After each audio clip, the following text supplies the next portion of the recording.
सबसे पहले तो मैं आप सभी अपने सभी क्षेत्रवासियों को शारदा नॉर्थ जोन सभी देशवासियों को होली की हार्दिक शुभकामनाएं देता हूँ। आने वाला रंगों के त्योहार की शुभकामनाएं देता हूँ। और गुजियों के साथ, मिठाई के साथ और परिवार के साथ मिलके सब होली बनाइए। सड़कों पे घूमिए, लोगों के साथ मिलिए, अपने रिश्तेदारों के साथ होली मनाइए। बाकी काम नगर निगम पे छोड़ दीजिए, साफ सफाई का। दूसरी बात, आज जो बैठक बुलाई गई थी वो सभी पार्षदों के कहने पे जनरल मुद्दों पे आज मीटिंग बुलाई गई थी। जिसमें पार्षदों ने अपने क्षेत्र की छोटी छोटी समस्या बताई हैं। जिसमें सबसे बड़ी समस्या जो मुझे नजर आई वो है एंक्रोचमेंट की। जो सभी पार्षद बता रहे हैं कि उनके यहाँ एंक्रोचमेंट बढ़ता जा रहा है। तो उसके ऊपर मैंने उन्हें बोला है कि अगली बार कोशिश करें कि जिस दिन आपके यहाँ नगर निगम के माध्यम से रेड हो, उसके बाद जब आप एसएचओ एरिया से स्वयं मिलने जाएं और इन्हें एक लेटर दें, ज्ञापन दें कि आगे से जहां से नगर निगम ने एंक्रोचमेंट हटाया है वहां पर पुनः एंक्रोचमेंट ना हो। उसके लिए एरिया पुलिस, एरिया एसएचओ को हमारे पार्षद स्वयं जाके एक ज्ञापन देंगे। सुनीति, जिस तरीके से होली है, होली के पर्व को लेकर किस तरीके से अधिकारियों को दिशा निर्देश दिया गया है सफाई व्यवस्था को लेकर, क्योंकि होली में बहुत सारी सफाई की जरूरत होती है, उसके होली के बाद भी बहुत सारी गंदगी हो जाती है, सड़क गंदे हो जाते हैं। देखिए, हमने अपने सभी अधिकारियों को, अपना जो डैम्स डिपार्टमेंट है उसे बोल दिया है कि होलिका दहन के बाद, उसकी पूजा होने के बाद, क्योंकि आज इस बार एक बीच में एक दिन का गैप है, तो 2 को होलिका दहन होगा तो 4 को होली खेली जाएगी। उसके बाद 5 को वो होलिका दहन उठाई जाएगी, लेकिन उसके आसपास सफाई व्यवस्था और नालियों के अंदर सफाई व्यवस्था और एरिया की सफाई व्यवस्था नगर निगम के कर्मचारी, नगर निगम के अधिकारी और सारे पार्षद तैनात आपको मिलेंगे। इस बार मेट्रो वेस्ट को लेकर भी उसके कार्यशैली पर सवाल खड़ा किया गया है और लोगों ने कहा, यहाँ तक डीसी साहब ने, आपने भी सहमति से कहा कि इन पर फाइन लगाया जाए, तो क्या कुछ है?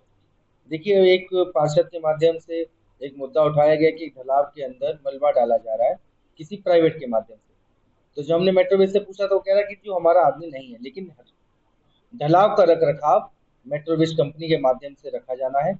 तो हमने इसलिए बोला अपने एक्शन को कि अगर वहां पर मलबा पड़ता है तो हम किसी प्राइवेट आदमी के ऊपर क्यों एक्शन लेंगे, हम उसके ऊपर एक्शन लेंगे जिस कंपनी को हमने उस जलाव का रख रखाव दे रखा है।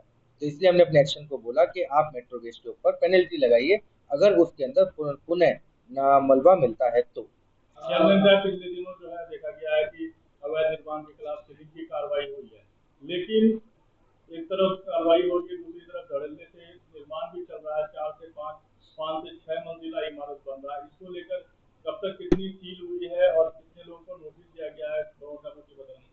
देखिए, मैं बता देता हूँ, पिछले जो भी पहले फैक्ट्री लाइसेंस से बता देता हूँ कि हमारे जोन के अंदर 1000 से ऊपर नोटिस अपने जोन के अंदर हमने दे चुके हैं, जिसके अंदर लगातार कार्रवाई चल रही है। दूसरा, अनऑथराइज कंस्ट्रक्शन के ऊपर जहां भी हमें समस्या या कंप्लेंट मिलती है तो हम उस पर कार्रवाई कर रहे हैं।